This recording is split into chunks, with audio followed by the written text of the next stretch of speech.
And welcome to a special... Oh, you know what?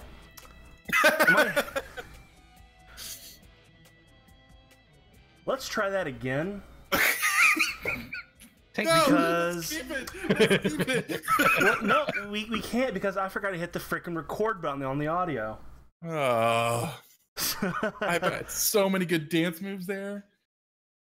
I mean, we're still live, but now we are recording. So let's try that intro music again. Fantastic. Let's see if I get it in me.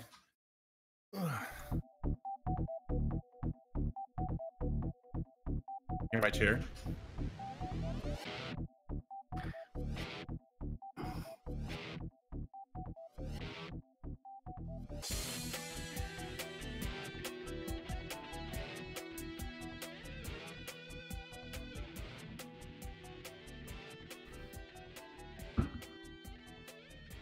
And welcome to a special episode of the GeeksFTW Podcast, where you cover all things geeky. I'm today's host, CasualTerror, but that's what I usually go by. But today I'm going to be going by Flodox. The one and only Flodox. Because that is what I am known in World of Warcraft, and that's what we're going to be talking about today, with some special guests. Let's just start. Let's go in the middle. Valtari. That's me. All right. Yeah. Guys, let me just say right off the top, I'm so excited. I'm so excited. I've known you guys for over a year-ish, year and a half, and I don't know. I just love you guys, and I get along great with both of you, and I'm really excited. If you couldn't tell, we love you too, Val. Yep. And we are also joined by the resident warlock, Fayein. Hey, how's it going? I don't know if I'm as excited as Val. I don't think anybody's as excited as Val. Exactly.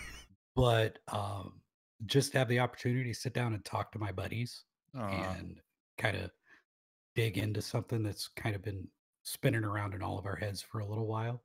Yeah, especially this last couple weeks. Yep. Yeah. Because we're gonna be talking mainly about lore, about what's been going on lately. After all the pre-show stuff, the conversations we had, I just realized what the background of this podcast is.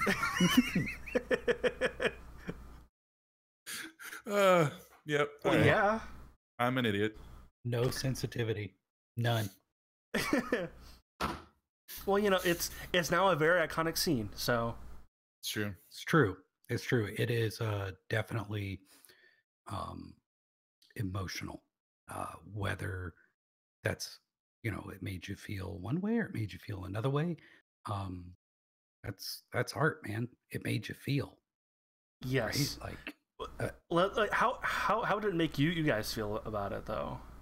Faye, I'll let you go first. I think all three of us have said at some point, even before this, Our Lady Dark Sylvanas, meaning we were behind Sylvanas 100%. Is that still the case? Okay, you said me. Let me preface with I can split it in my head canon by character. So if we want to talk about how we personally feel about the story and what's going on, we can do that. Or I can tell you how there's a big difference between how my priest feels and how my undead warlock feels. Because Faye, my warlock, is all like, victory for Sylvanas. Like, he doesn't care. He's an engineer, alchemist, warlock, and he's undead. Like, she can do no wrong. And to him, she could wipe out the world and raise them all as undead. And he's like, sounds good. But my priest, on the other hand, if it was possible to headcanon myself completely out of this and say she was somewhere else doing another thing, because if she knew about this, she would be gone. Like, there would be no horde for her. She'd be raising the banner, Lorthamar for war chief, like, just done, out. That's your priest? But that's my priest. Yeah, she's very much about the sanctity of life. How do you feel about it? Like, I'm curious to know what you think about it. That's a deep cut, my friend. It's a very deep cut. If we want to talk overarching, then dig into it a little bit more in a little while, that's fine. I think, especially after this week, I would have to agree with Starfang? YouTube dude came out yesterday, Taliesin, with if it hadn't been for Jaina, she would have succeeded in completely just if Jaina hadn't shown up, she had That's routed absolutely the right. alliance. I didn't think about that. On one hand, do I think what she's doing is morally okay? Who? There's no Sylvanas? Yeah. There's I don't see how you can do any amount of mental gymnastics to say, yeah, it's good. But but is it effective? Is she accomplishing her goals of making the horde safe? Her stated goal, right? Like, not what we all pretty much know she wants to do, which is kill everybody and make them all undead, and then yeah, pretty much, yeah. Go ahead, Flo. Well, what I want to, she's not only though like that.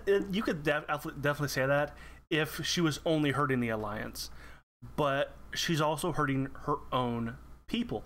I mean, undead as well. I mean, you read the book. She killed the Spoiler alert for anybody who hasn't read the book yet. Oh yeah, complete spoilers for everything. We're going to be spoiling everything. The Desolate Council. She killed them all because they kind of she saw them as standing up against her because they were ruling the underworld in her place because she wasn't there. I think she's more annoyed by them, to be honest. I don't know. Go ahead. Sorry. I felt like she saw them as, a potential rebellious faction. Or outright defectors. Yeah, which, half of them were. Half of them kind of did start going that way, and then she just got rid of them all. In that whole scene. And whether that was her plan all along or whether things just kind of fell in her lap that way, who knows? But if you look at what happened this Tuesday with the Battle of Lordaeron, she threw the blight on not only the Alliance but also the other Horde characters that were there. Right. Kind of. I saw that as kind of like killing off the weak. Like, if you can't keep up, you don't deserve to be in my Horde, kind of thing.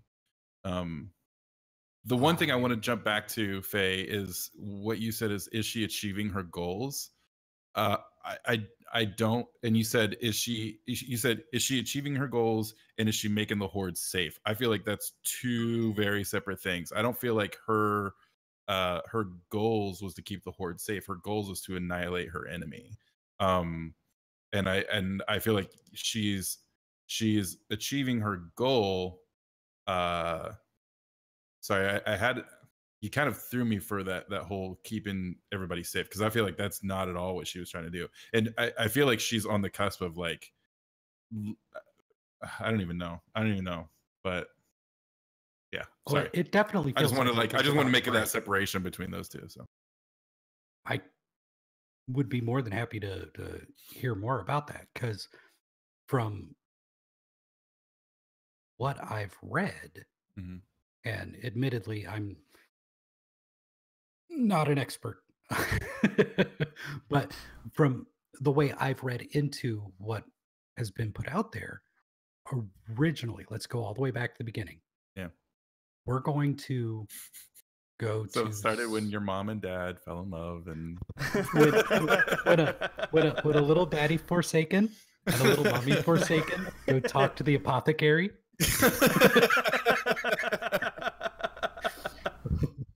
But with now my brain's running like what would that look like? Forsaken pregnant, like. have you seen the big green orbs like outside of Brill? Just the big No. holding vats, or in Dragonblight, in the What do you mean? little outpost in Dragonblight, there's Yeah. like these big globes of green goo. Yeah, that's what I picture baby Forsaken coming out of, like the little pod people. like the Borg. This is the most ADD like episode you're ever gonna have. You will be assimilated. Go ahead. There are a lot of similarities between the Borg and the Forsaken, but we won't go I into those. honestly didn't picture that until just now. There really are. But if we go back to the beginning, and please feel free to cut me off, because otherwise I'll just flap my neck. The at the beginning, the stated reason, now whether or not this was her true reason, the stated reason for even securing Teldrassil was to cut off the alliance from an entire continent. Right. Correct? Right. Mm-hmm. Okay. That's not to keep her safe. The comments. Okay, and we've all either read or read synopses of the novellas, right? Mm-hmm. So can we pause on your rant for a second? I need a vent. I'm so listen, I don't want to say I'm pissed because I'm not pissed. I get it, I totally get it. But I feel like the whole novella thing that they release that's the book that comes with the collector's edition, right? Mm-hmm. Like, I feel like they shouldn't have done that. And I guess they're put it maybe kind of between a rock and a hard place on timing, because it's relevant to the launch, and maybe like after launch things happen in the storyline that would make that story relevant. But I feel like they shouldn't have released that to the public when people like myself that buy every collector's edition, like, I feel like I totally am just getting nothing now, except for a box and a soundtrack and a little medallion, right? So like, fair. That just like really kind of made me like, oh, why did I spend all this money now? And like, it just diminished the value of the collector's edition, I guess. And I don't know, maybe that's just me ranting, because I am somebody that collects all the collector's editions, and I will continue to collect the collector's editions. But it's just one of those things where like I wanted to wait and read the story and like hold the book in my physical hands and not read the PDF. Cradle it and pet it. Yeah, sleep with it at night. Yeah, cuddle with it, stuff like that. No, I haven't read the novella. I skimmed through it, and then I realized what it was, and I was like, oh, this is straight up the book that came with it. Yeah. So I don't know. And then I read some tweets that said that like you don't need to read it to like play the Battle for Lordaeron. It helps, but you don't have to. And so like, again, I get it. I'm not like pissed at Blizzard. It's just one of those things where like, I paid money for that, and it's like the exclusive collector's edition. Now it's just like, well, you got a medallion. You know what I mean? And it does help, but after the burning, I was like, oh my god, what are you doing? And then I read the synopsis. I'm like, okay, I can kind of see where you're coming from now. Oh, really? And then the battle happened, and I'm like, you just went back on everything I thought you were about. Interesting. Yeah, and that's kind of why I wanted to back it up, because when you take the whole story, and I understand what they're trying to do, which is really cool, which is make it like a multimedia presentation, right? You've got you've got the videos coming out, you've got the in-game cinematics, you've got the quest lines, you've got the Before the Storm, which was awesome. Right. You have the novellas. I don't know that sticking something that a lore nerd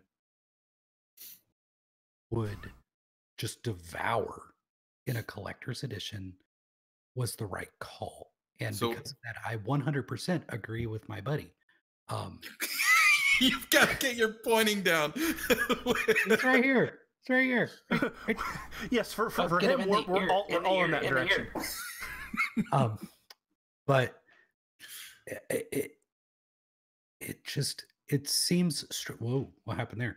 It seems strange to me that a nugget that does explain motivation, whether or not it's necessary to the quest line or anything like that, but it explains motivations, which is, to be frank, what all of us, Horde, Alliance, other, are wondering about.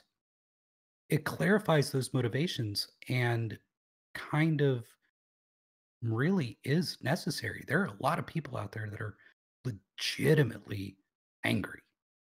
Yeah. And I'm not. I look at it like a game, and I really dig the lore, but it's not enough to make me like want to go yell at somebody. No, of course. Curse them or be like, oh, you dirty. Blah, blah, blah. Not any more than before when I would yell at people for camping me in PvP. So, I mean, I don't get it. But at the same time, everybody's feelings are valid. And having something like that, where it's like, here is why, right? Like, we understand that there's like this stated reason in game. We have to go occupy Teldrassil. Sure. So and I mean, given we're members of the military, technically, so there's no real reason for them to say why. Like the war chief says, go, and you go. But at the same time, we're supposed to be the champions. Like there goes the war chief, not Thanos, us, right? Like we're it just below Sarfang and Bane. Like they're the heads of their peoples, and we're the champions. We're the ones they send when nobody else can get stuff done. So why wouldn't we be in on that plan? So is this the plan that was in the novella that I don't know anything about? Well,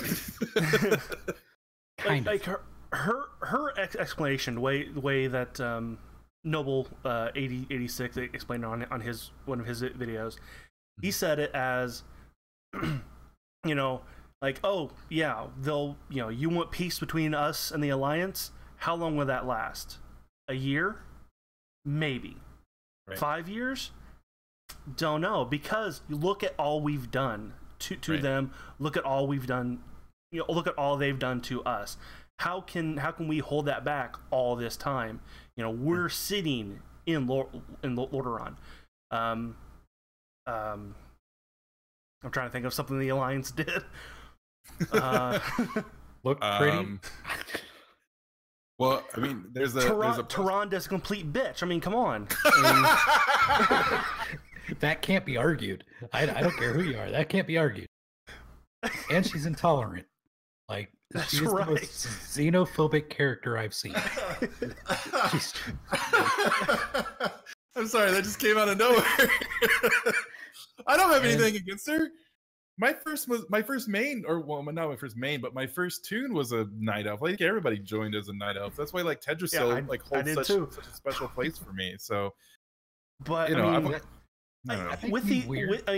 kind of since like the two other elf races have joined, she has shown herself to be a complete bitch. Wow, so how is she a complete bitch? You didn't pay attention to the interaction between her, Liadrin, and Thalisra? No. What are you talking about? Or was it Illyria? No, she was there. Where? When? Are you talking about outside of Nighthold? Yes. That whole that was what? She was no, I think that's no, I didn't catch that. Oh, there's my cat, by the way. Hi. Hey, so cute. That's Arya. So Arya, my cat. My animals are locked out. Have you done the Nightborn questline faction? Yeah. No, not the. Are you talking about the allied races? Yeah, the allied race stuff. I haven't, because I fucking hate. Sorry, I fucking hate the Nightborn. Well, we're not friends. Somebody, who was it? Was it one of you guys that posted on Twitter the other day the name that they caught for their Nightborn race? Or somebody? I don't have one. No, who was it? I saw one the other day. The name was something's not right or something like that, but it was all squished together. It was perfect. God, I hate that place so much. So what no, happened? I don't know okay. anything about it. What when the first I'm terrible with names and stuff. The first I got you, buddy. that first lady, First Arcanist? Yeah, the Arcanist, yes. Yeah. When she was, after the whole thing had, been done, Tyrande there saying, like, oh, we will never forget what you guys did 10 million years ago, or however long ago that was. We will never forget. Forgot? Yeah. Yeah, hold that right there. You think we had forgotten? Did Face you big think brother right there. we had forgiven? That was basically Tyrande. That was Tyrande? That sounded like a dude. No, Well, that was pure Tress. that was the Wrathgate. But that's how Tyrande reacted. That is basically what she said and how she acted. Like basically, you guys split off from us, and you abandoned us when we needed you. You think we will let you back? Yeah, And then Liadrin comes in and and that goes, was 10,000 years ago. and then Liadrin's like, we all addicts here. Come on, we know what you like. And it's just, I'll keep my mouth shut on Tyrande. Because after Valtari, all of a sudden, anytime I think of Tyrande, I think of the white dress that is actually beautiful. Like I freaking love that dress. Absolutely. And then I think of what's his face saying her name. Tyrande. Yeah, freaking Tyrande, my love. What's his Malfurion? Malfurion, thank you. Malfurion Stormrage. Malfurion Storm run away from a fight. See, that's the thing. Everybody has so much hate for both of them, but I don't know. I guess I just don't know much about their lore, but I mean, I know a bit, but I've always admired them as like iconic characters in the world. And then I come into the show and you guys are like, fuck that bitch. I have nothing bad to say about Malfurion other than he was really whiny in Valshara. Like up until that point, he was one of the main Alliance characters. Now keep in mind, I have never mained Alliance. Been playing the game since I haven't either. A child. And I've never mained Alliance. I was in CTR for like 3 months, and then I faction changed. I was like, hey, I can't handle this shit. There's too many dwarfs. But Malfurion, I've always had a good view on, even coming, from a card carrying horde member. And same with Velen. I've always respected Velen since he came in. He's been the level head, right? Like, did you see the post that I posted today or it was on Reddit actually, of the comic strip of Velen coming to the rescue of the Alliance at Lordaeron? Exodar, and he's like, Velen, the wall. Yeah, and he's just crashing into it. Yeah, I did see that. Okay. So we've got. Oh my god. We I laughed so hard at that. Like that, there's this weird non-motivation for us as players to be on board with occupying Teldrassil. And remember, up until the point where she turns and says, burn it. That was it wasn't about taking, it wasn't about it wasn't about burning it, right? I think capture, hold it, right, and occupy it. And okay, so far we're not into war crimes yet. But then subjugate the people in order to force the Alliance to be peaceful. So that's interesting. I never even thought about that. Like since this whole controversy started in the past couple of weeks, you got to think like we've known for a year that Teldrassil was going to burn, and of course it's marketing and they're going to pump it up and get excited about it. But in like the role playing part of me is like, wait a minute, like Valtari, my character didn't even know that was going to happen until until that cinematic, right? Right. So like that's interesting to think about. Like, what if Blizzard hadn't told us? What if they kept, what if they kept this entire thing secret about Teldrassil, and at the very last minute said, "Hey, by the way, Teldrassil is going to burn." You know what I mean? Like, can you think about that? Like the backlash. I feel like what happened was we knew, and I totally agree with what I think it was Patrick on the instance was talking about, like that they were hyping it up to be like this big mystery, like who burned Teldrassil, right? And then it was just like surely it's not Sylvanas. Right. So there's all these theories floating around and stuff like that. So it became all about the idea and the theory. It's kind of like the Lost effect. I call it the Lost effect for the Lost TV show. Like it built this show around being mysterious, and then in the end, it just didn't live up to anything that came out of, like the result was like, really, that's it. So with Teldrassil burning, if they hadn't told us, I feel like the backlash would have still been there, because it doesn't change what happened, because there still would have been upset about the genocide, about she burned it because she was pissed about this. But I feel like the ramp up wouldn't have been as high. Does that make sense? Like it would have just been more about like, I don't know. I just feel like we wouldn't have gotten our hopes up, if I'm making it all clear what I'm trying to say. I don't know. Words are hard. Yeah, I get what you're trying to say. I mean, Sylvanas went in there wanting to make a message. She went into there with that message being, we're going to kill Malfurion. Right. And we're going to capture Teldrassil. Yeah, and we're going to capture. Right. But Sour Fang decided not to kill him. So it's like, well, good for Sour Fang. The only other message we got to do is burn the tree. Yeah, and I think so going back into my head when I went through the War, was it the War of Thorns? I can't even remember what those were called last week. Yeah.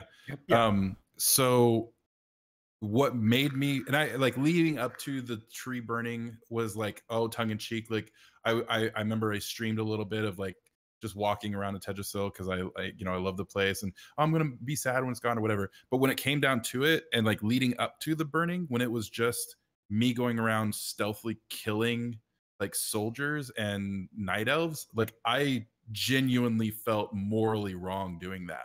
Absolutely. Especially that quest right there, especially when whenever you kill, because you have the option to kill normal civilians in that quest. And I did it on accident. I accidentally did it as well. And he was like, well, okay, I like your style though. Like, who are you? What the fuck? What is going on? This is not my character at all. And I don't know. It's interesting to think about the context that we were doing that. If Blizzard hadn't told us about the burning and then we went into that quest line, I don't feel like I would have been as morally torn, because I felt like it would have been, I don't know.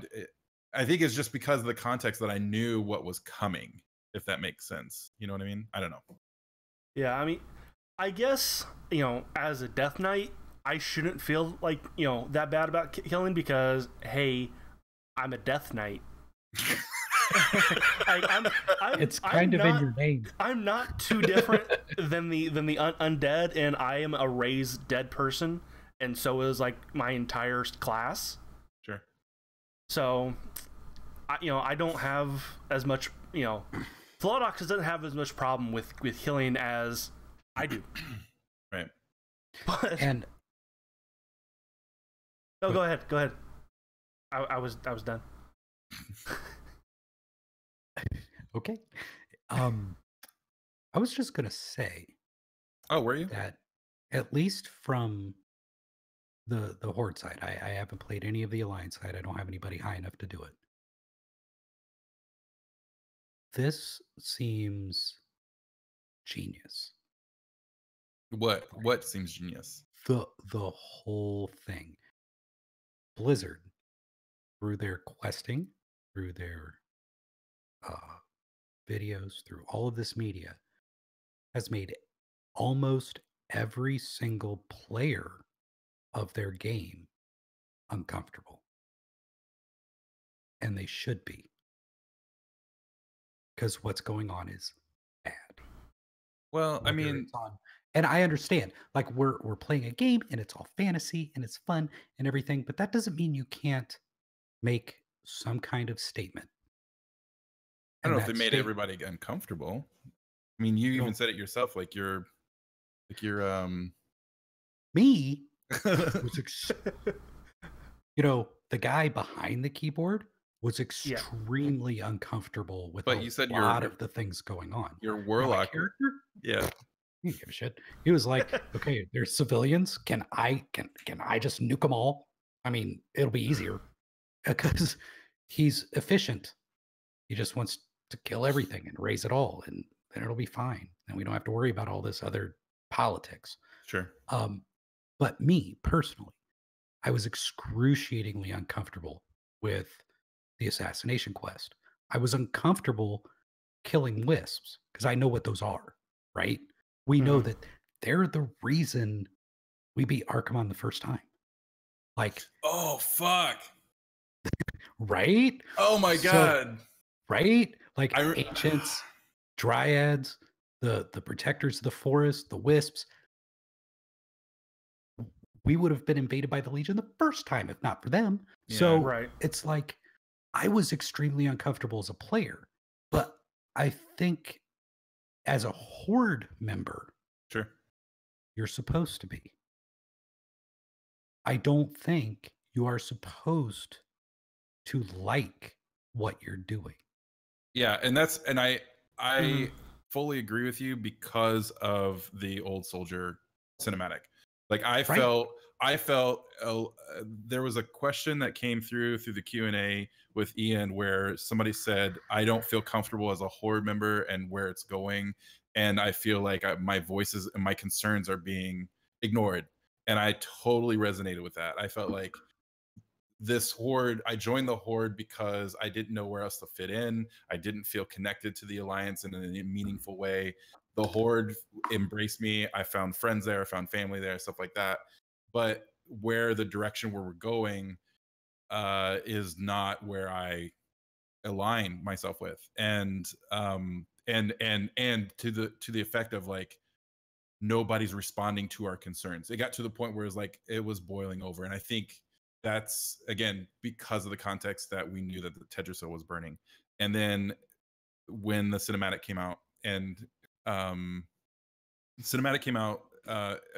Sourfang saying this is not honorable, and then him not killing Malfurion, those things right there brought me back to the fold. I was like, okay, like I never got to the point where like I feel like I'm lashing out at anybody because that's I'm a sane human being, but at the same time, like I felt comforted by the, like, it was like, okay, like I'm kind of getting worked up thinking about it. I never got to the point where I'm sorry.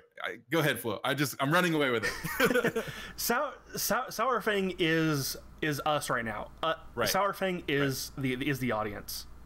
So it is good that we do have a character that is expressing our feelings in game.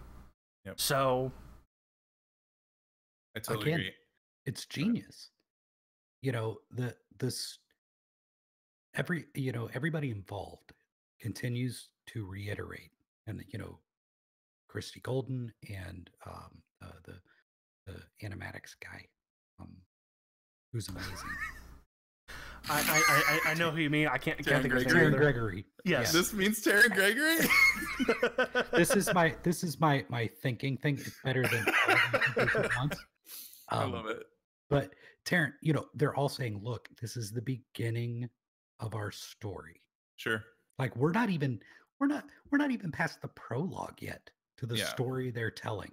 And look at how, whether you're angry, whether you're like, well, whatever, Sylvanas is a war chief, right? She's doing war things. Show me your war face. So she's just right. So there's all of these people, but no matter what, you're passionate and you're invested. And that's what I mean by this is genius.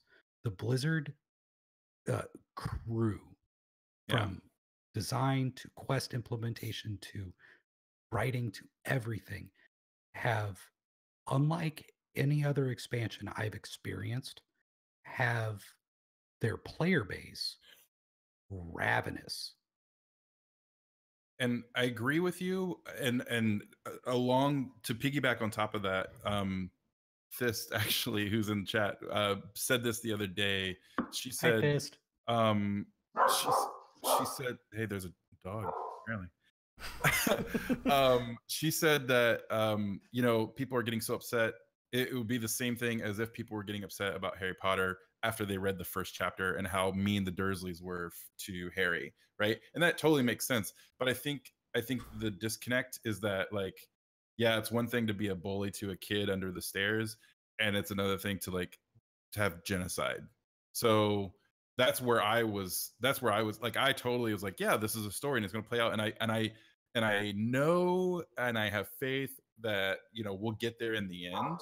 But it was the fact that there was silence for so long and we were dealing with such a heavy topic. So there wasn't silence because Christine Goldwyn came out and said, "Hey, wait. Wait until the game comes out." Yeah. And then once you get the whole story, then I don't mean silence. Then make your judgment. But yeah, but that's what we're getting from across the board, though. Right. It was just more of I don't know. I guess it was just there was the weight and the weight and all the tweets from all the developers. It just didn't feel as I didn't feel that comfort of okay, I can breathe until I heard Sour Fang say, until I heard him say this is not honorable in game. You know what I mean? So I guess that's my thing. And apparently Faye just left us, so it's fine. I think he's still here. I think he just turned his camera off. No worries.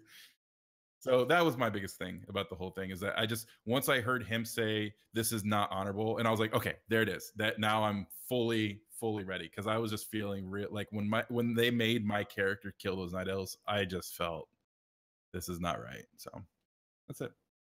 Yeah. I do have a complaint. I do have a small complaint, though. I feel like I'm such a complainer.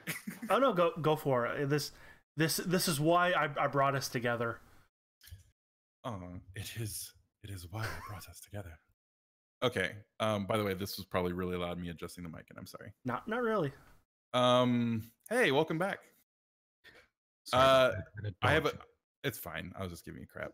I have a slight complaint, and then again, this is me not complaining about the development team or anything, but it's just one of those things. I was I wanted more, and I posted in Discord about this, but did anybody else feel like during the Battle for Lordaeron quest that the in-game the unprocessed cinematics could have been more? I feel like they were a mobile version, when it zoomed into Sylvanas and Sour Fang on top of the wall, and they're talking about what the next strategy is or whatever, and it was there's the cinematics, which are amazing, and then there's the ones of Jaina showing up that are in-game renders, but then there's the ones that were rah,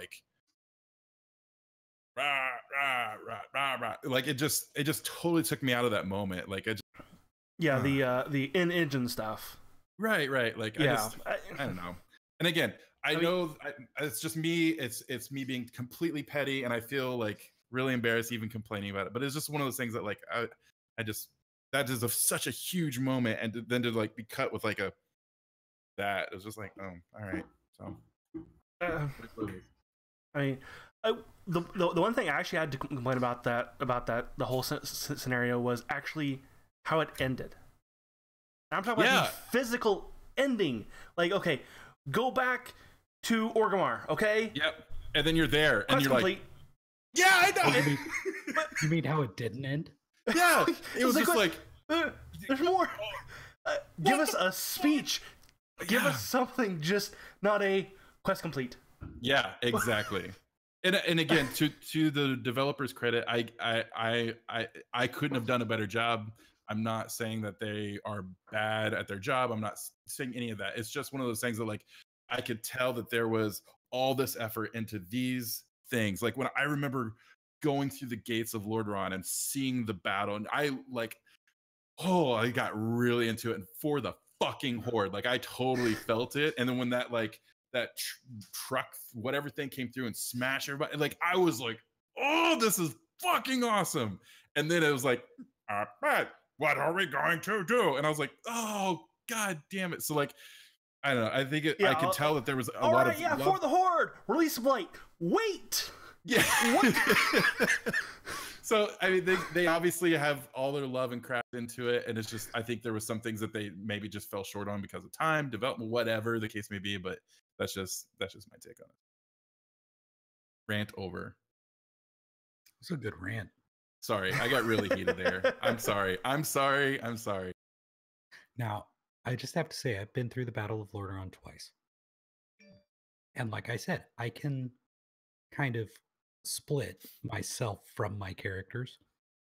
So, my warlock picked up a damn flamethrower full of blight and just ran around going, "Ah!"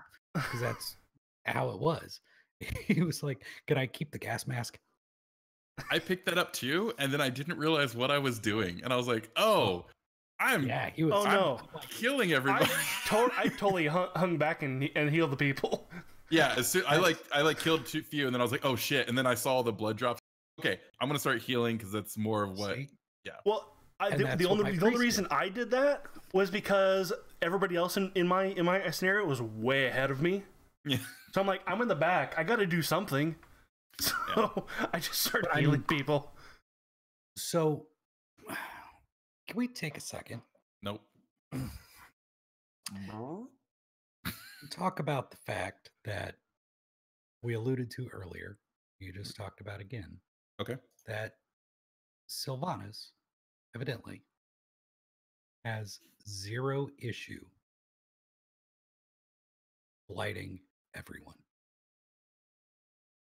Well, Now, yeah. Oh, sorry. Go ahead.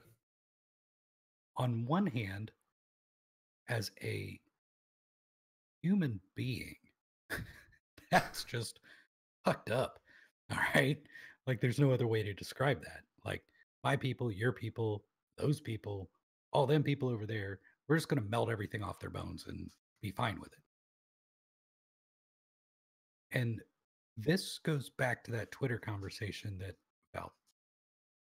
Valtari kind of initiated between me and Patrick, where the view, I'm still convinced, of Sylvanas when it comes to life is that it is a weakness.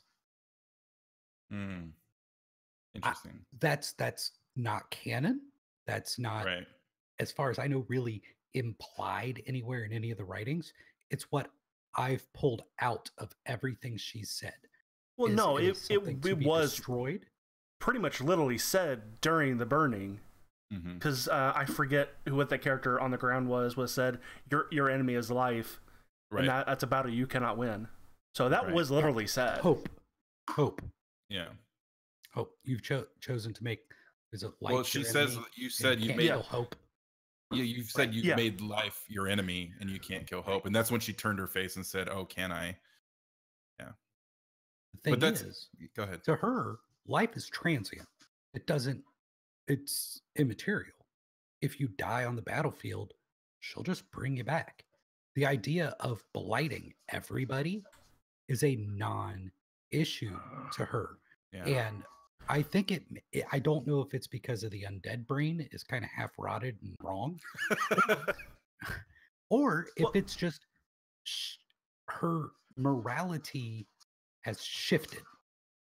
That's interesting. I think she is so scared of death after, like, not only was she killed by Arthas and then brought back as a banshee, but then after we killed Arthas, she then decided to kill herself by jumping off the top of Ice Crown, and in the whatever the afterlife was, that scared her. When after the Valkyr brought her back, she did not want to experience that again. So that is why she is so dead set against dying. Interesting. And but what do you do when life and death are your enemy? You are undead. That Yeah. but that's not a vision that is shared by all undead, though, and it was brought up in the book Before the Storm. You know, a lot of the undead kind of wish they could die, but Sylvanas won't let them. Yeah, that, or they wish they could go back to being alive. That's interesting, though, that you brought up the that death is a weakness, because I always thought that kind of validates it a little bit, because I always thought of it as more of like it's an enemy. She's an enemy of life, being, you know, the Dark Lady. And I mean, obviously I've got that and understood that, but like I never wrapped my head around that it's a weakness, and that makes total sense with her character. Like she is all about like hurting out the weak. You know what I mean? Just like we talked about with like the Blight on Lodoron, like just cleaving off. If you can't keep up with the herd, you're not strong enough to be in my horde. So that makes total sense. Because she wants to have a race that will last. And how does an undead race last? They gotta kill people in order to make more, because that's there's nothing to procreate with bones. Hey, you got we found out earlier that you can do that. When there's a mommy forsaken and a daddy forsaken, they go to the apothecary. Oh, I've got visions. Oh God, the visions in my head. Oh, make it stop. I'm thinking of like oh God. Just stop, Valtari. Just leave it alone. I'm thinking of like the chalk. Whenever you get with the chalkboards and you get the erasers and you clap it together. That's so great. Oh my God. I think Faye's dog is about to lose it. Say hi. Oh, come on. It's Raid Puppy. Yeah, What is the dog's name? Chica, but everybody calls her Raid Puppy. Oh, that was too good. That was too good. Yeah. So sorry about that. No, I've been very interested for quite some time with Sylvanas and her morality. And I think that's what has been brought up in multiple Discord channels and on Twitter and things like that is, you know, we as decent human beings playing a damn video game are looking at all of this from our point of view. We're alive. There's no resurrection in our world unless, you know, your religion believes in it, which good for you. But there's definitely a possibility that she's been dead a while. Like, right? I mean, it hasn't been a year. She's been dead since the Rise of the Lich King. Yeah. So that's a while. And is it... Here's my other fur baby. Is it possible that her morality has shifted, especially since she lost all that hope as shown in her cinematic, that hope is what was ripped from her, which is the basis of a lot of our morality. Yeah. So if she no longer believes that hope is a good thing, and I mean intrinsically in her heart believes that hope is bad because it leads to this path, does that completely alter her morality to the point where we see her doing things like wiping out members of the Horde? Because why does it bother you? They're coming back. Interesting. And now the difference is with the Blight, they come back mindless.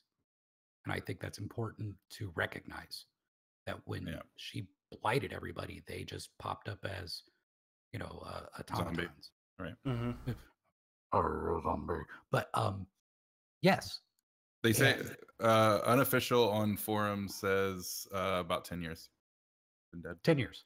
Okay. I don't know about you, but and they don't sleep. So that's like 20 years, right? I mean, like you're doubling every day because there's no cycle. And you're just alive, kind of, with your own thoughts Faye, if I gotta say anything, I love that you have um like gave Sylvanas a lot more depth than I've even thought of. No, I'm being completely sincere and genuine. Like, well, thank you've you. given her a lot more depth than I. You can only see. I mean, you see these characters from the storylines, and I'm not saying that they're doing a bad job in any way. I never thought like that deep into her. Her seeing death as a weakness, or all these other things that you brought up. So it's good talk. Well, thank you. If you haven't noticed, I kind of invest myself into things when I'm experiencing them. So if it's WoW or it's Diablo or it's a book, it's So just, it becomes this podcast. It becomes very all consuming, and I want to know. Yeah. So, I mean, and then I can't just take a character and go, well, that's just who they are. Right? Because if there's if the writer's worth their salt, they're going to put the motivations in there. And if you were to dig deep enough into all of the major characters in Warcraft lore, I mean, Arthas is pretty clear, but you go to Tyrande, you go to Malfurion, you go to Thrall, you go to Sarfang, you go to, I don't know if there's much out there for, our Lord and Savior Zakan yet. But is that Zappy Boy?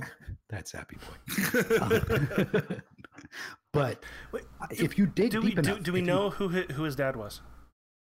He said it in the cinematic. I just didn't. Yeah, I just thought he said it was his dad.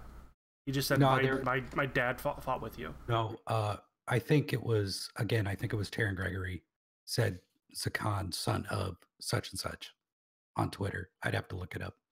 But I mean, if you dig deep enough into the lore, read enough of the quest texts, do the optional stuff on the sidelines, things like that, all of these characters are really fleshed out. We just skip over a lot of it because who gives a shit? Give me my XP. I want a cool sword. But it's there.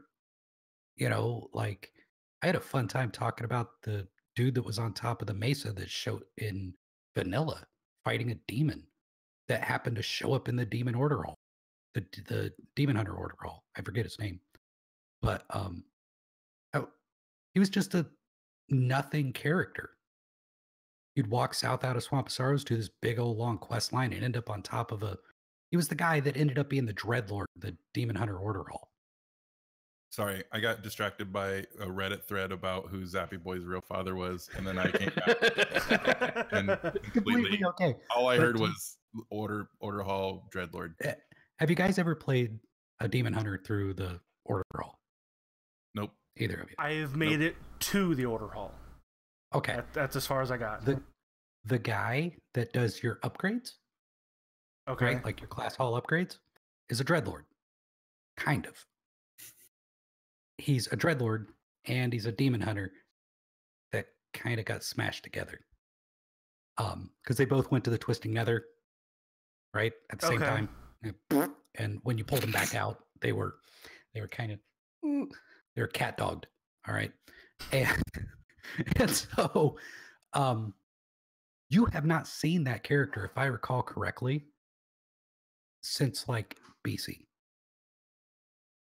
And you would have to go all the way back to that quest line to figure out why he's important. Right? So the motivations are there. I say all of this to bring you back home to all of these characters have motivations in game.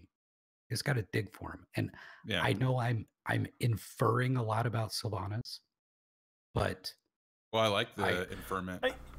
You kind of have to. I mean, the way these characters are written, they are written with a set story, but they're also written in a way to where you can also latch some external things onto them, and that's what makes actually good writing, right? Is because the fans can then kind of extrapolate their own expanded lore. Right. Totally agree. Absolutely. Totally agree. Absolutely. So we're still talking about the Blight. How badass is Jaina? Did you guys see the video of somebody added the oh my god, was it Led Zeppelin? Yeah. The Led Zeppelin song? Yeah. What's the freaking name of the song? Oh, I don't remember. The Battle of Evermore. I had to go through my mental Rolodex. Oh my god, it's gonna kill me. Battle of Evermore. The Battle of Evermore. Oh, that's what I'm talking about. Immigrant Song. Thank you. Yeah, they added the Immigrant Song. The other one's better. Shut up. Sylvanas is not the new Garrosh. No, they will not go that way. No, they can't. They can't. Everybody involved is way too. Just that they're not that lazy. No, they're not. I don't know. And that is also why Jaina will not be a dreadlord, or she will not be she will not be under the influence of I can see his name. Anybody. N'Zoth? Yeah, N'Zoth. She is not under his influence because that has been out there so long that theory has been out there so long that they cannot have that be true. Well, they can't have it be true because there's already a string of Blizzard ladies who were corrupted or influenced or whatever. I mean, you've got Leah and D3, you've got Kerrigan, you've got all of this. It's just not good. And here we have 2, hopefully 3, as soon as we get to Ashara. Really badass female leads that I sincerely hope are just badasses. Like that you don't have to like Sylvanas. You don't have to like Jaina. They're both badasses. Like, I wouldn't want to meet either of them in a dark alley. That's scary.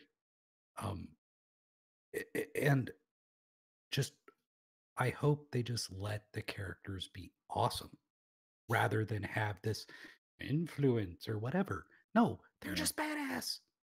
Just, they're sweet. The three Warbringer stuff they're all badass women. Okay. The one we haven't gotten yet though, I'm wondering where that is. That's what I want to bring up. Like, where is that? She's still a badass. So I don't have a theory, but I have to question, and I know that's been kind of the conversation is the timing of not Warbringers, but the cinematic, right? Like, it came at a boiling point. Like, I don't know. Part of me thinks that also came out right before the Battle of Lordaeron. Right. That whole scene takes place right before the Battle of Lordaeron. So that came out right when it was supposed to. That was not a quell the masses kind of a thing. That came out when it was supposed to come out. Yeah, but there's still that part, and I agree with you, and I agree with everybody that's saying the same thing. But there's still that part of me that feels like it was the water on the fire. You know what I mean? There's still that part of me is like, it was just too perfect. If it really was, then it would be stick figures animated and not. I'm not saying that they didn't have it already and ready to come out. I'm saying that the timing, like, it came out before it was supposed to. I don't know, but then it wouldn't.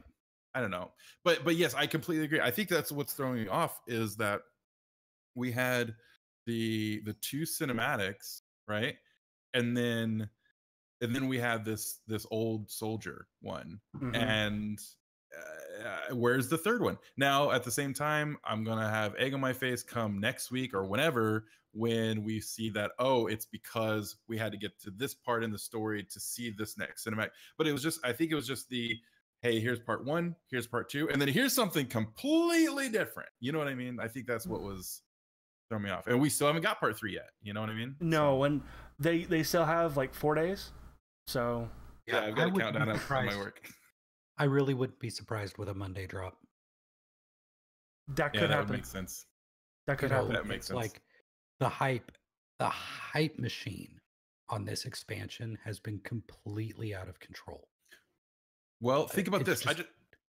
Sorry, I got excited for that. You're fine. It's just I have all but convinced people who haven't played since Wrath to re-up. They're all like an entire half raid team has downloaded the free dibbly-doo to see if they still like it, because everything's changed, right? But that's half an Ulduar raid team has re-downloaded the game. Yeah.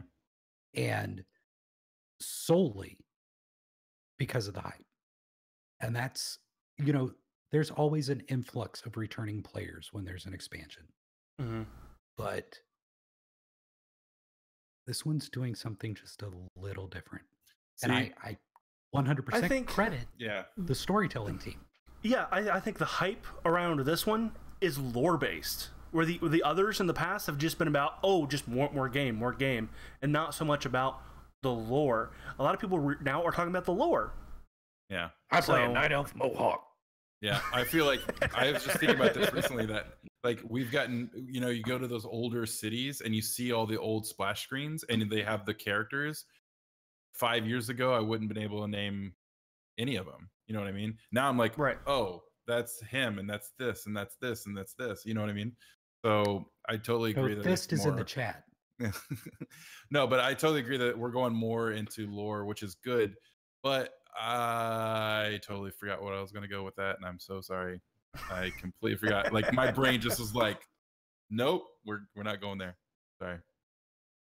I'm dead in the water. Like I can't think of what I was going to say. I was going to say something about whatever, but threw me off. But I completely agree with you, Val. I remember. Sorry. Go ahead. Nope. So going back to our characters didn't know the tree was going to burn, right? Up until this moment, we don't know about the islands. And I just now thought about that. Like, I think we have no idea. We know that they're there. No, we don't. Right. Yeah, we do. Yeah, we do. How? The Coltiran Navy was invading Kalimdor. We had the Zandalari trolls over on the Isle of Thunder. We know they exist. Right. Yeah, but they're not on the radar. Nobody's talking about them in game. For some reason, something's going to happen to make us go there. Right. So that's what I think that new cinematic that's going to come out is going to be something to do with that. Because I feel like it would be very uncharacteristic for us to be like, oh, this fucking tree is burning and I'm going to take down this city. Hey, where are the Zandalari trolls from? Considering who it's about, it tells you that she's going to be a major point in this upcoming expansion. Yeah. So I say it's Jaina Ex Machina.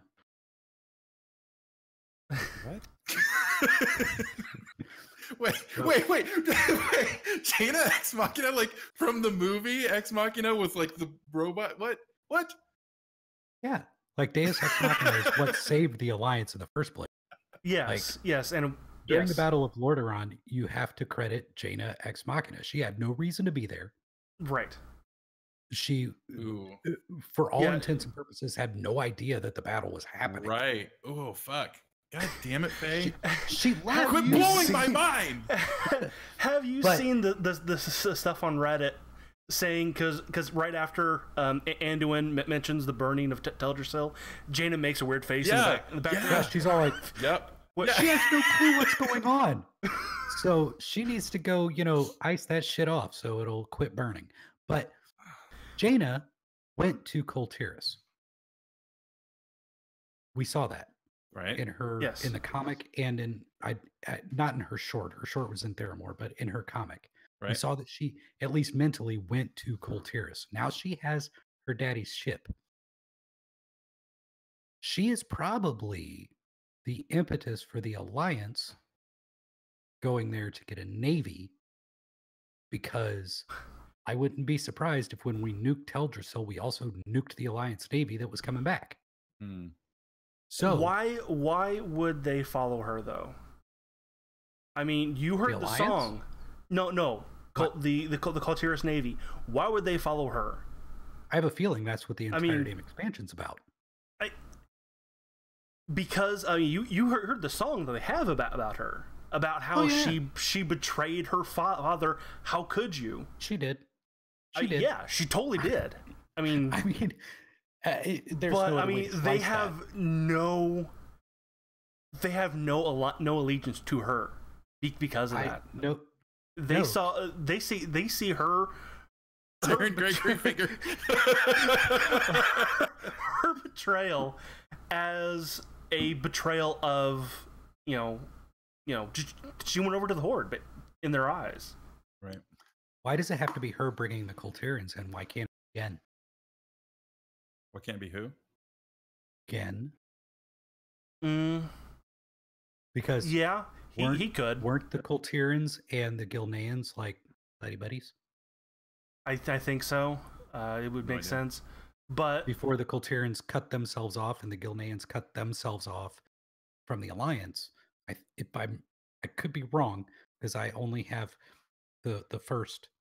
For somebody that's Chronicle. Horde centric, you know a lot about the Alliance there, bud. I like to read Chronicle when I'm pooping. But no, I like the lore. The story is great.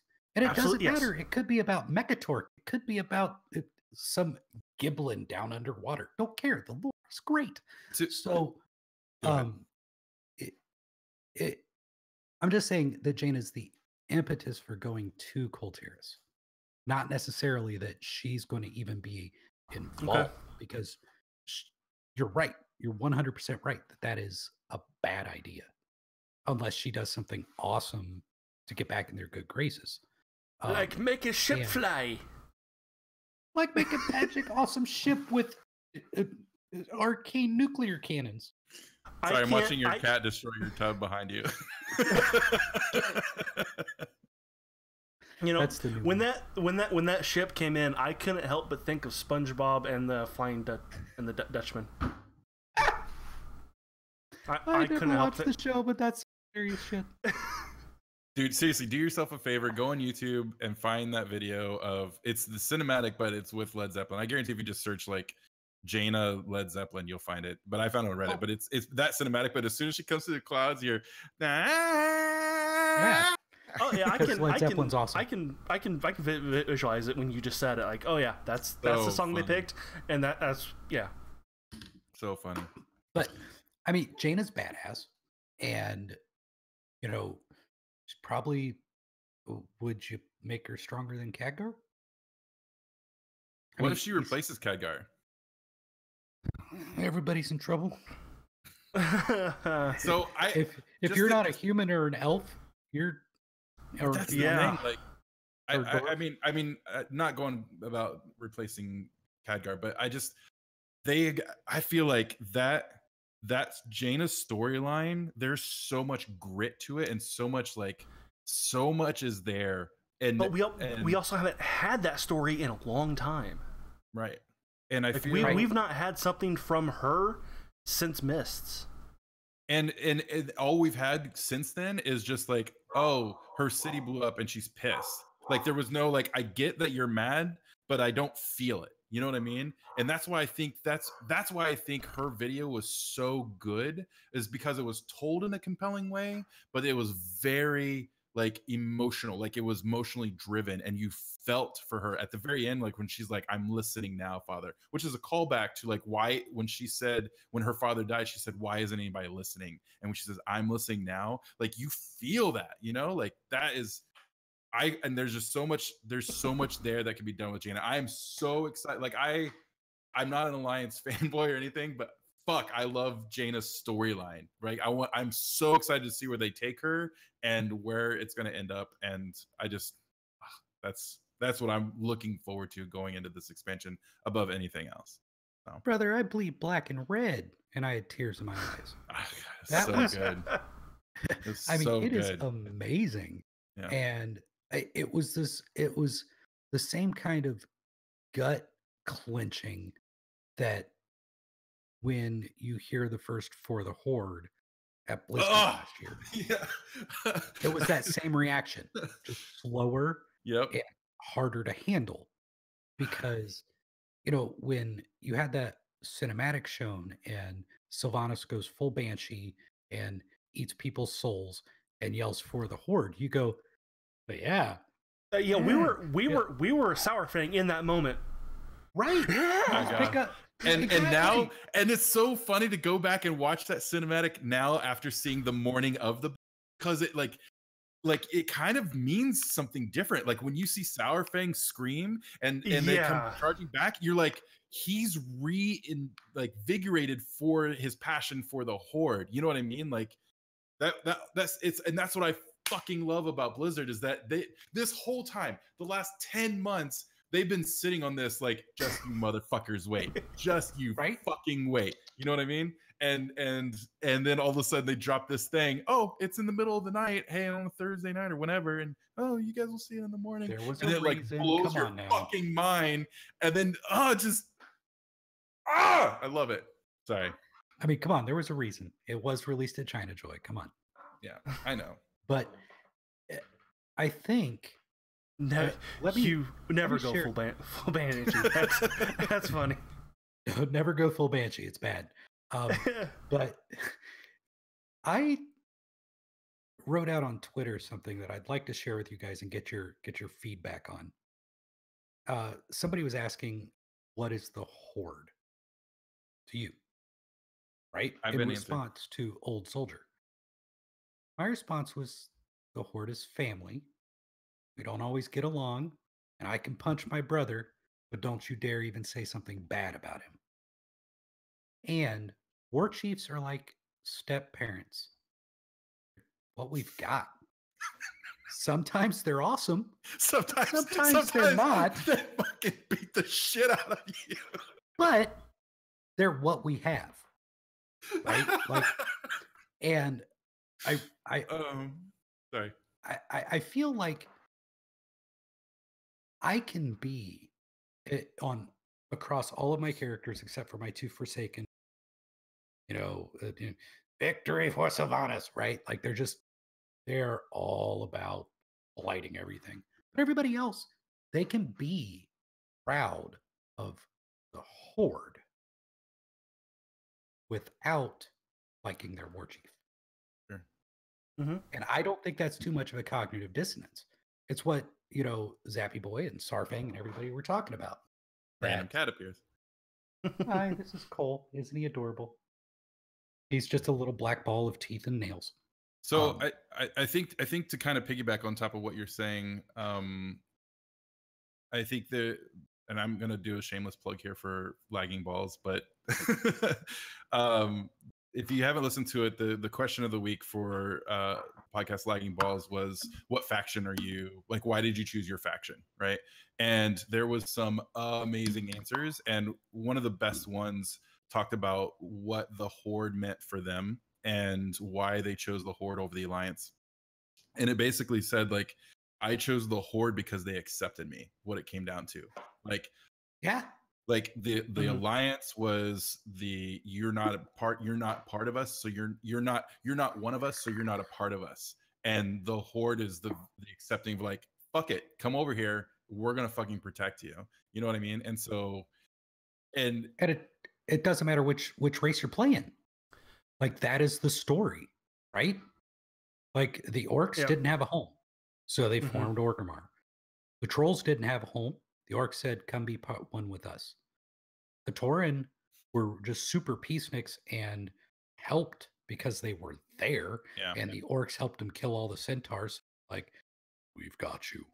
And then, as other members started coming in, it was more of a giant island of misfit toys. Yeah. Mm-hmm. Absolutely. And I feel like that's why it's a home for a lot of us. Yeah. Is because it's that Isle of Misfit Toys where we feel like, maybe it's getting a little shrinky in here, but all of us in the Horde kind of feel like we don't fit elsewhere. And so I know. Faye, go ahead. No, that's fine. Go ahead. I was just going to jump over to Faye, and I wanted to hear his take on, like, what the Horde means to him. I mean, all the way over there. You mean me? Yeah. Flo? You mean Flo? I mean Flo. I'm sorry. Flo. This guy right here. It's so funny because, just to give context, for us, we're switched. So anytime I'm doing this and pointing to him, I'm pointing. Okay, whatever. Sorry. Continue. Flo, I love you. For me, okay, for Flodox has an interesting story. Okay, because in Wrath of the Lich King, he was human, but the character lore goes like this: he pissed off the wrong mage and polymorphed him into an orc. Oh, so you met this.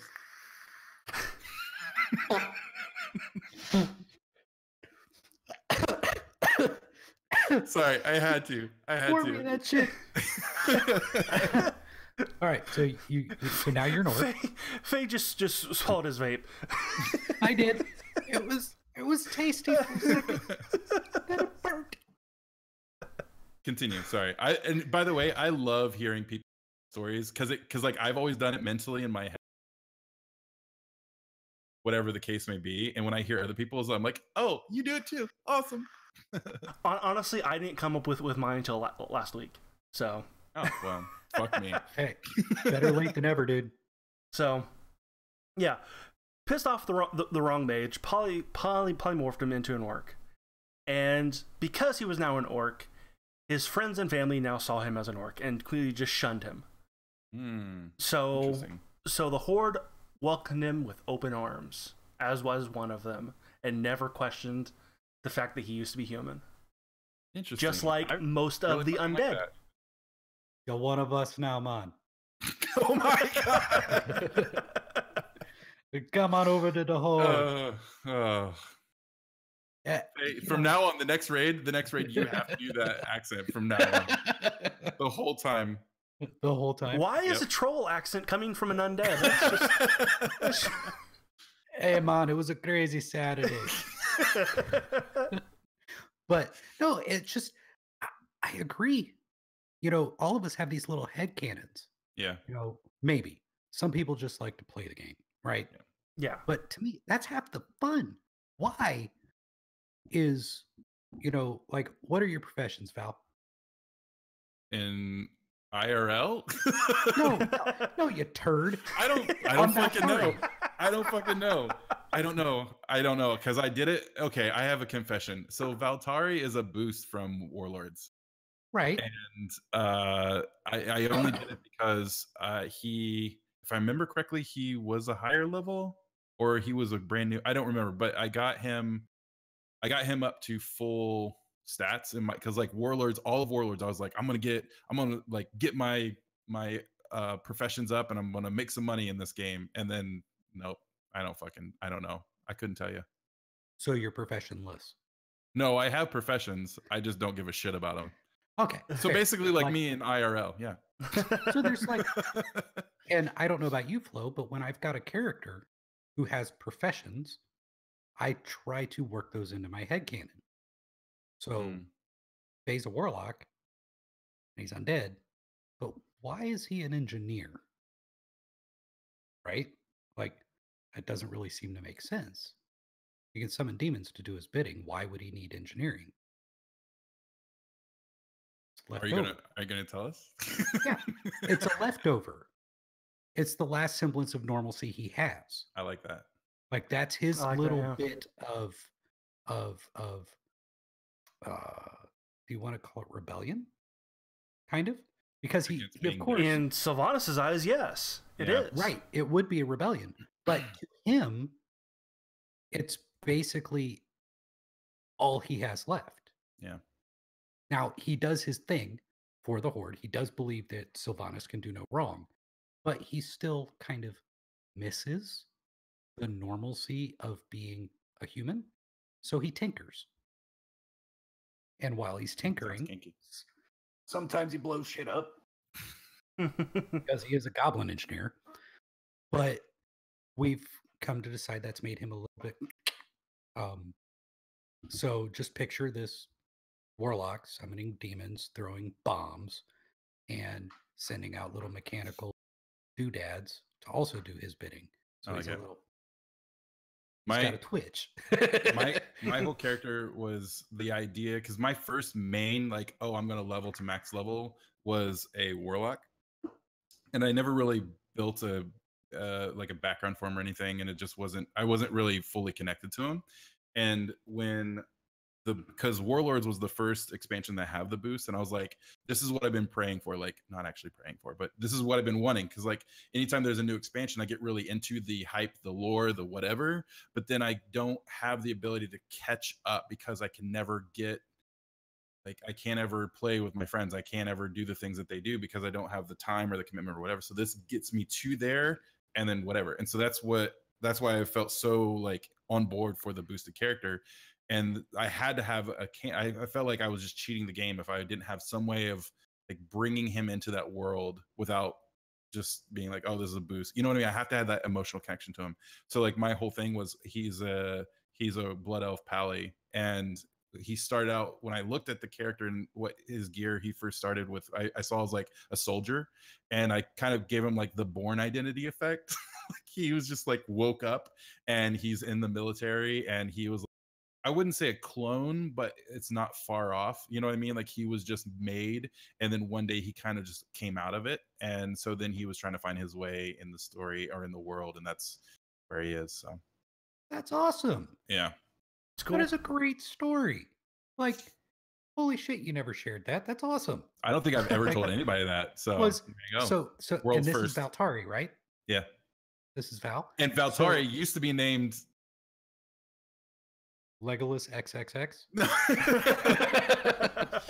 No, it wasn't anything bad. It's just I for years I try to come up with like a catchy like online handle, like and if AM's still in the chat, he'll know what it is. I used to be Jables, like because my real name's Jeremiah, and I'm a huge like Tenacious D fan, and they always call Jack Black Jables, and that's where it came from. But like I couldn't come up with a cool way of spelling that out that wasn't already taken, and so I just called him. It was Jaybelz, and I don't know why everybody called it J Bells, and it was just bad. And That's just, awesome. No, and I wasn't even like feeling it after a while with Warlords, and I think it was right when I started getting into the rating with you guys. Actually, I was like, I need a new name, or it was just before that I switched to Valtari. So Hey, Valtari that's a good strong paladin name for you, right? I'm surprised that you and I get along so well.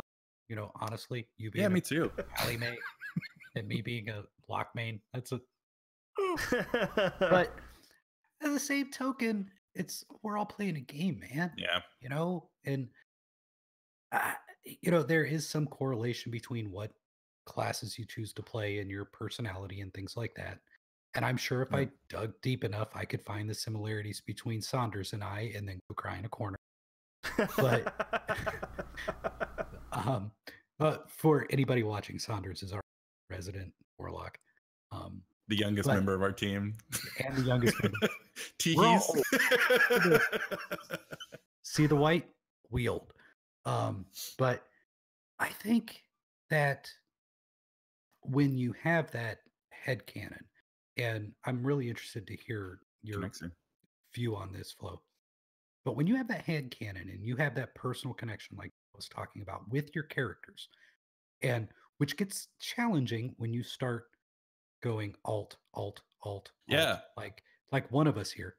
At least one. Okay. And it's just that headcanon allows you, when you're playing your game, to be actually invested. Like, I hope I survive. Not just because it would suck to die in the game and you got to run back. But no, I want my guy to get through this. Right. And it also drives you to learn to play better. Yep. It drives you to maybe try out those buttons you haven't used in forever. What is the good reason for Eye of Kilrog? Still trying to find out. I don't know. I honestly can't tell you. I just fly it around raid when we're waiting to pull and bounce it everywhere.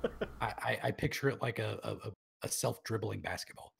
But what do you think, Flo? What kind of?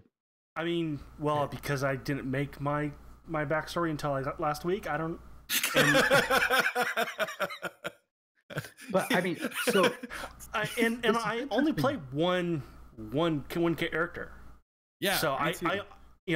I have alt, but I never play them. Like, yeah, for, I can't.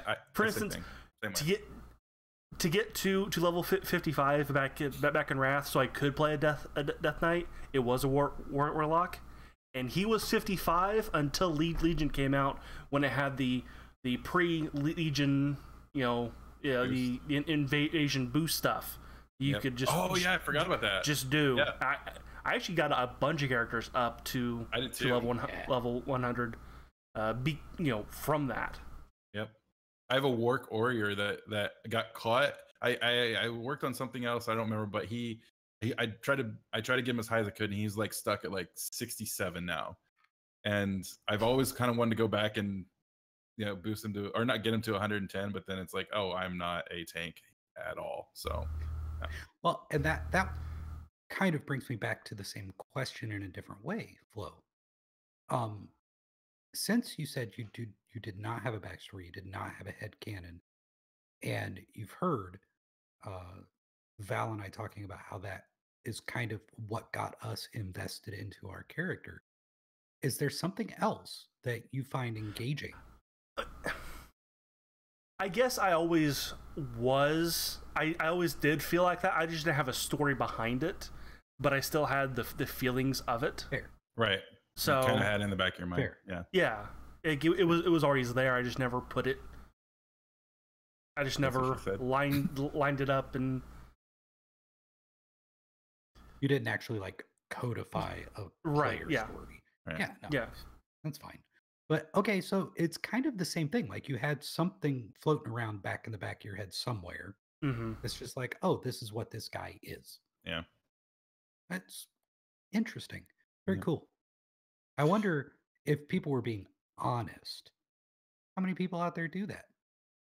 Because I'm sure there's a lot of nerd shame going, no, I don't. I think if they actually do care about the story, then yeah, they do. Because there was a guy on another podcast. This is my thinking finger. No, that's your Taryn Gregory finger. I'm trying to think. John Jagger talks about he's talking nonstop about how, like, he actually plays his rogue as his headcanon for his rogue is. So, like, he just doesn't engage in trash pulls in raid. Because his rogue would be like, why? A guy named John Jagger, he's on the bunch of podcasts for Frog Pants. Yeah. He's in There Will Be Dungeons. I feel like I should know who that is. Probably. If you heard his voice, you'd know. Yeah. But I thought that was interesting that people have even taken their headcanon to how they play. Like, that's interesting. In my mind, that's another step beyond, like, me. Yeah. Like, I have stories running for my main and all of my alts, and it's constantly changing with every expansion. But that's why you always change your spec, because you don't have that background character. No, Faye just dabbles. And he comes right back to Affliction. Funny. Although he was Destruction up until this expansion. The whole, except for Vanilla in BC, he was Demo. He was a stam stacking Demo lock, because I wanted to be able to tank dungeons.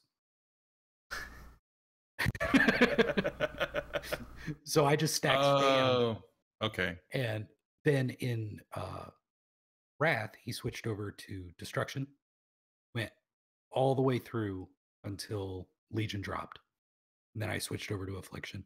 And it was a hard change to completely change your spec like that in the middle of a raid tier. It sucked. When did you do that?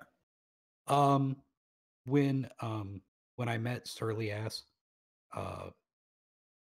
What? What was his name? The other warlock on our raid team that was just super surly and yelled at everybody. I don't know. His name started with an L. Are you talking about? Yeah, let's. Yeah, I know who you're talking about. Let's kind of keep it at that. Yeah. So, but he was I know who you mean. Yeah. okay, and he was just sitting there like annihilating everything, right? Like he just walked in, and I said, "How are you doing what you're doing?" And he goes, "I just press buttons, man. That's all you got to do is just press some damn buttons. Now shut up. I'll stand in the booth." That's how I feel with when I'm playing with Visions. I'm like, we're the same spec. How are you doing this? Yeah. What are you doing that I'm not? I'm convinced that he has little voodoo dolls of every raid boss, and as soon as he hits Syndragosa's whatever that, and then all of a sudden everybody is doing a third of what he's doing. Yeah. He's just poking that voodoo doll. He's just like, "I got you," and then presses 2. And we've lost everybody in chat. And I've actually talked to him. I'm like, "What do you do?" He's like, I play all the time. I'm always messing with stuff." I'm like, "I don't have that time. So you're just going to be better than me for the rest of this." And I think that is something that we can actually discuss that everybody can relate to, which is if you're interested in raiding, finding a team that matches you, yeah, for sure, is almost more important than finding a team that does the content you want to do. Mm-hmm. Right? Like, say I want to be a mythic raider, but I really mesh with my team. Well, then maybe I could be okay not being a mythic raider because I really like my people. Yeah. Or, just keep shopping, because I've talked to quite a few people that are miserable on their raid teams simply because their team's doing the content they want to do. And I think that's sad. Oh, good point. Is that a car? That was I live on a busy intersection. Sorry. That was me farting. Nice. Oh, well. Okay. But so we're kind of getting in the weeds here. But yeah. the whole point in this originally was to discuss lore and where we're coming from. Yeah. So I think we had a great discussion. Yeah. I don't disagree. So let's wrap it up with the Lordaeron thing. So we finished and it was done. I haven't personally been on the beta. Have either of you guys? Mm-mm. No, Blizzard hates me. No, I'm kind of not even looking at what the story was in the beta, just so I don't even. So that being said, with all of this being set up as it has been, and knowing that we are not spending the beginning of this expansion dealing with this, really, right? Because it's been intimated that we're leaving and going to these islands. Mm-hmm. Where do you think it goes? Like, what is your spitball? Like from here? Yeah. Where do you think it's going? Go ahead, Flo. I think kind of the obvious reason on why we even go to these islands is because they're probably rich in Azerite. So, they're going to be used to make weapons. So I think that's the obvious reason on why we're even going there. Yeah. But as for after, we gather that, I think it's going to go kind of where a lot of people think it's going to go, and there will be another. You just want to mess up my layout, don't you? I didn't do anything.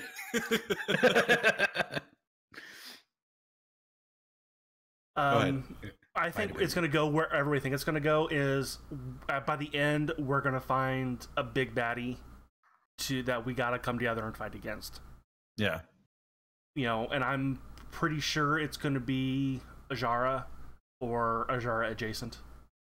Interesting. Go deeper. I think that's fair. I mean, fair. why else would they have a Warbringer or a Warbringer coming out of her if she wasn't going to be heavily featured in this expansion? Because she's badass. I think what is going to happen eventually, I don't know the outcome of this expansion, but I think eventually, and I mean, you can say this about anything, I guess, but I feel like what's bound to happen and kind of the long game is that we are going to leave Azeroth.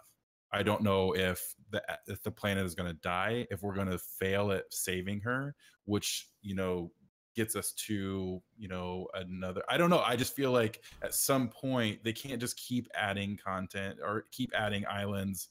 You know what I mean? Like, we're already getting very claustrophobic as far as where we are. Like, and look what they're doing. Like, I mean, it's kind of it's a known thing that like Tedrassil wasn't the prettiest place as far as like graphical, like compared to other places. You know what I mean? So, and as time goes on and things become more and more dated, that's just bound to happen. So I think we're gonna land simply. I think something's gonna happen where we get sucked into a void and we find ourselves in another universe or something. You know what I mean? Something big is gonna happen, like what they try to do with Cataclysm. So. I mean, Azeroth has got to hatch at some point. So that's true. Well, when the Titan's born, they explode out of the planet. Right. Hey, that's bad for people living on the planet. Sign me up for that shit. Like, I am all about some getting some sci-fi in my fantasy. All right, like you got peanut butter in my chocolate. I am all about it because that's very exciting to me. Yeah. Like because it would blow open the world, right? Yeah. Like you like a Titan hatching egg, but not like that. But like they could blow it out, right? Because if what you're saying is possible, which it is, then the storytelling possibilities at that point become near infinite. Yeah. Because every place you go would have the possibility of new, right? Mm-hmm. Like new levels of technology, then we have world of Star Trek craft, but whatever. I'm okay with that. Now, what do I think is going to happen? I think I kind of align with Flo a little bit.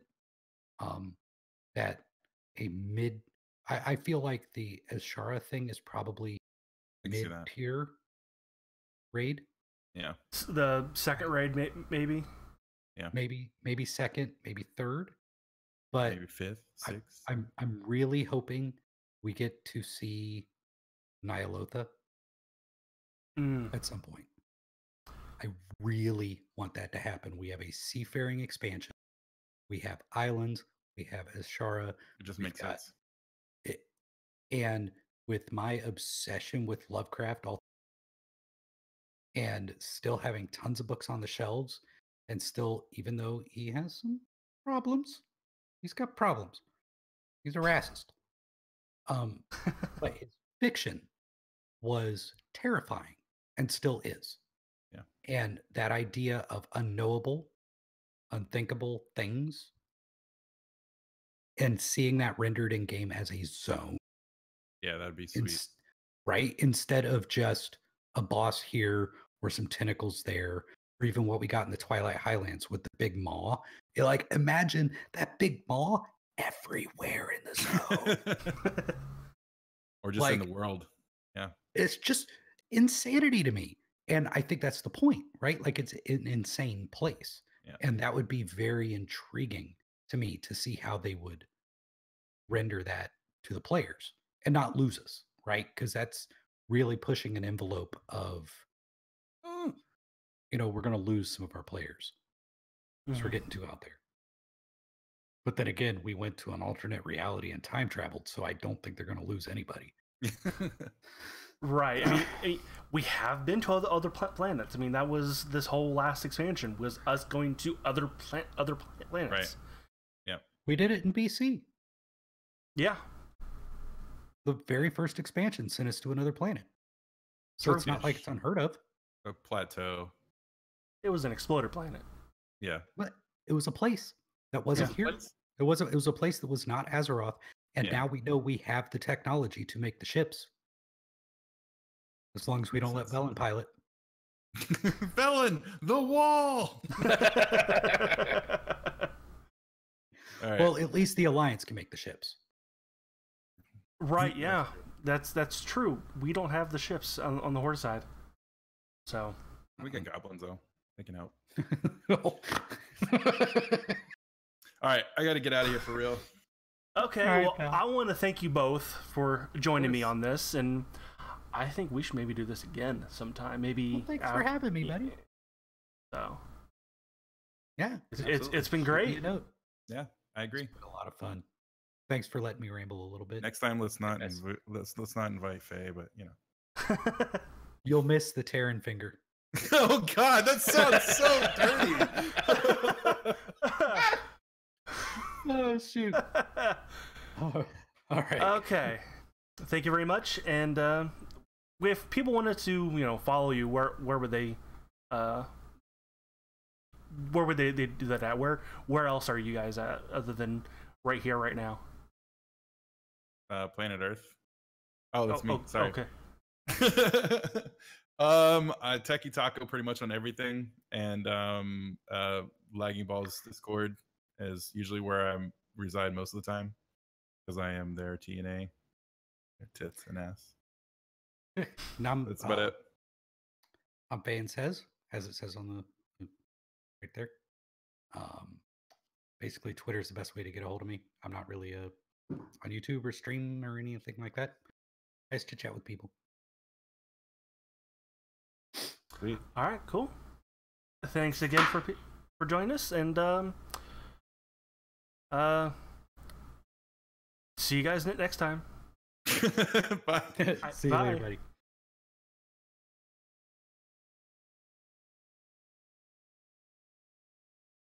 Oh, hey, Are we yay! still live? We're still live, technically. See, I Made just put a little. it. All right, I do need to jump off here.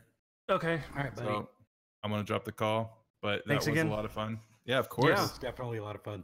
Yeah, I will. Anytime you want me back on the show, I'd be happy to. As long as I know anything going on. Yep. We'd love to have you back on. You too, Bye. Faye. Yep. I'm gonna hop off here, see if I can get my kid cleaned up for bed.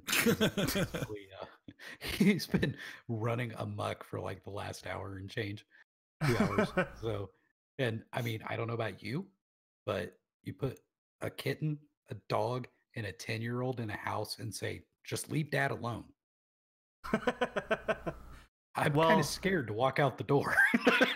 Well, we did see the dog and the cat, so it's true. They're alive, and they haven't been shaved yet, so we're doing good. Right. No, he's probably watching a Roblox video or something. But yeah, I'm going to get off here. If you need anything, let me know. Anytime. See you guys. see ya. See you later. Bye.